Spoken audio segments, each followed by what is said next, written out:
Hello everyone, welcome back to Pharma class. I am Priya Maurya from Smriti College of Pharmaceutical Education, Indore.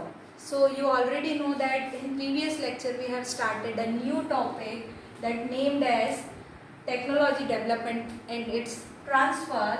In that particular we have started a topic that is called as production transfer. In production transfer we will include the production, packaging and its cleaning transfer. So if we talk about production transfer, so in production transfer we have already discussed what are the various starting material which are going to involve or consumed in a process, that are APIs and excipients. API is the active pharmaceutical ingredients, and what are the various specification which we have to take under consideration in case of APIs, and what are the various specification which we have to take under consideration in case of excipients.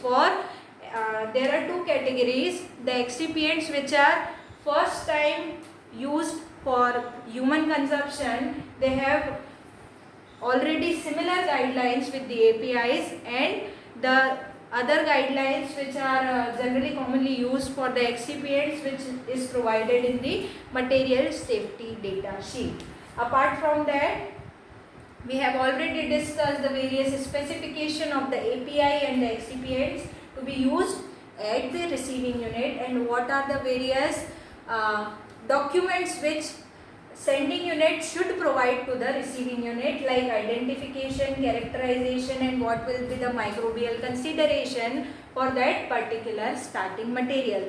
These particular portion we have already discussed in our previous lecture. So for today, let's have a look for process information. If we talk about process information, the sending unit should provide a detailed characterization of the product, including its quality and quantitative and qualitative composition, its physical description, method of manufacturing, in-process quality checks or in-process quality controls, and specification for packaging components and its configuration, and any other special safety handling consideration for particular process. After that, the sending unit should provide any information on the history of process development which may ultimately required to enable the receiving unit to perform any further development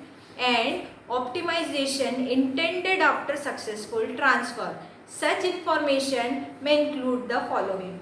The first one is information on the clinical development, second is information on the scale up activities, and third one is information on the full scale development activities. So first one is information on clinical development.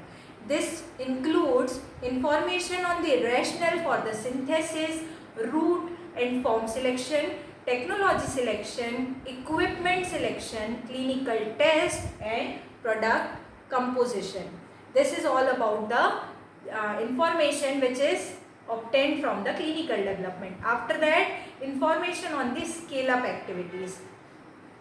These includes the process optimization, statistical optimization of critical process parameters, pilot plant report, and the information on the pilot scale up development activities, which include the number and disposition of batches which are manufactured at the pilot plant.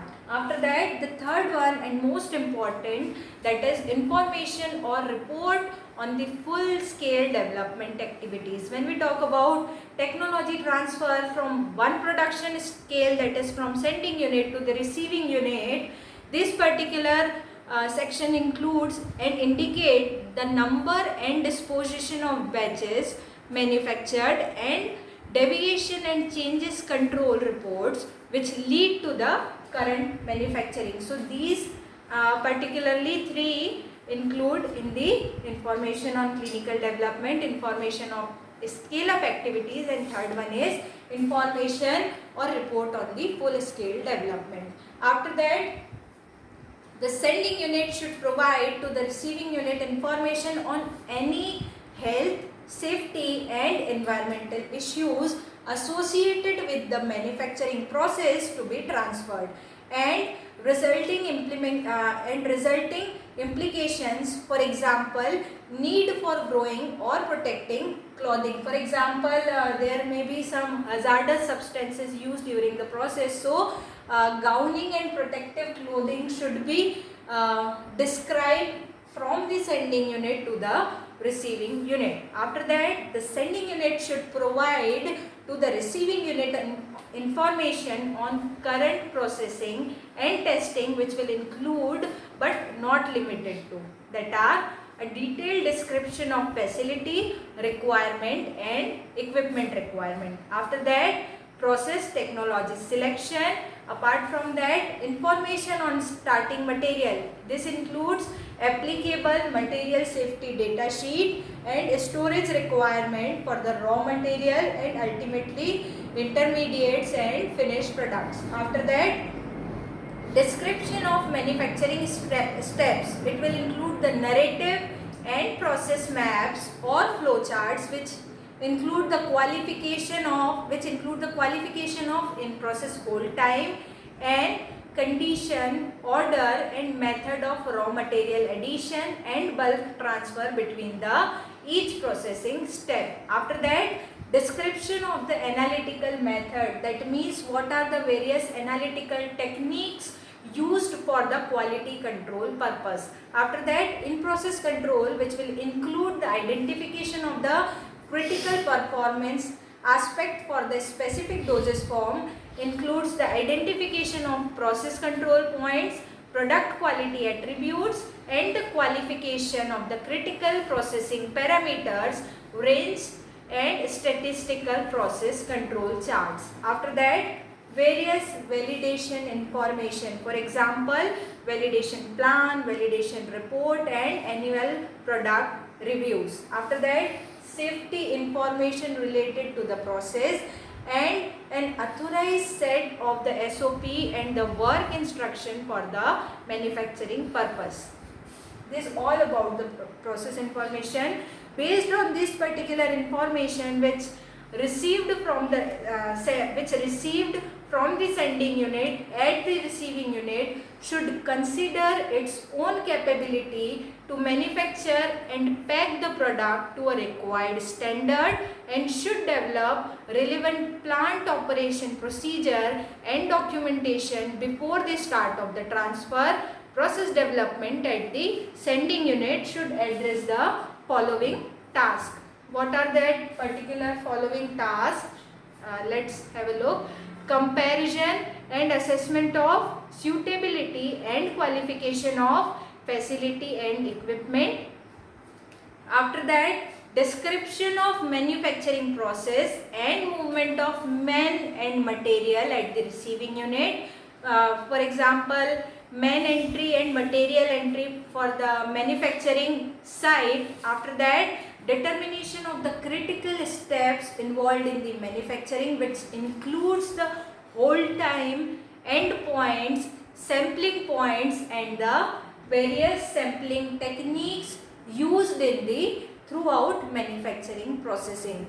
Writing and approval of the SOPs for all the production operations. For example, dispensing, granulation, blending, solution preparation, tablet compression, tablet coating, encapsulation, liquid filling, primary and secondary packaging, in-process quality check or in-process quality control. After that, packaging, cleaning, testing and its storage condition. These all parameters should included in the process information. After that, evaluation of stability information with generation of site specific stability data where it is required. Apart from that, compliance with the regulatory requirements for any changes made in the particular process which has been transferred from the sending unit. This is all about the process information. Apart from that, packaging information and cleaning information. So talk about packaging information. The transfer of packaging operation should follow the same procedure pattern as those of the production transfer. So the information on the packaging to be transferred from the sending unit to the receiving unit include the specification for a suitable container closure system as well as any relevant or related additional information on the design, packaging, processing or labeling requirements needed for the qualification of the packaging components at the receiving unit.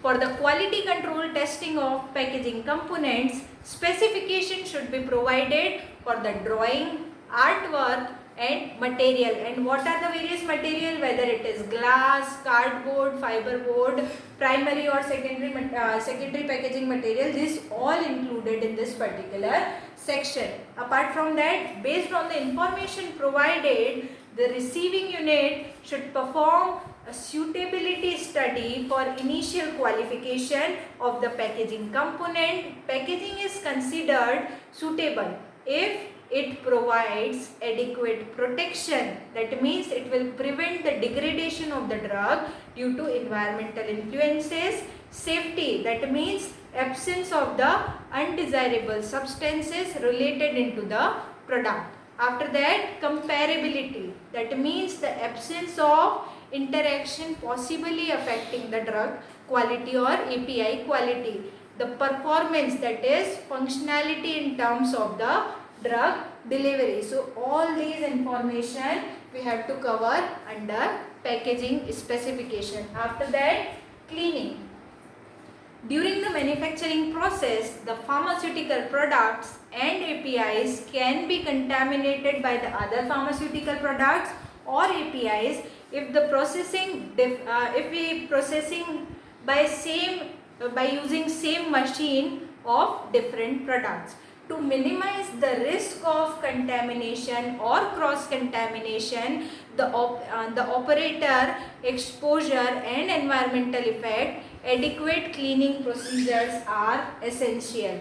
So the sending unit should provide information on cleaning procedure in the use at the sending unit to minimize the cross contamination due to the residues from the previous manufactured batch, operator exposure and any other environmental impact, which will include the solubility information of the active excipients or active ingredients and various vehicles. Apart from that, minimum therapeutic dose of active ingredient, that means which solvent we have to particularly use to clean that equipment to reduce the chances of contamination or cross contamination. Apart from that, therapeutic category and toxicological assessment of the particular API which have been previously manufactured at that particular place.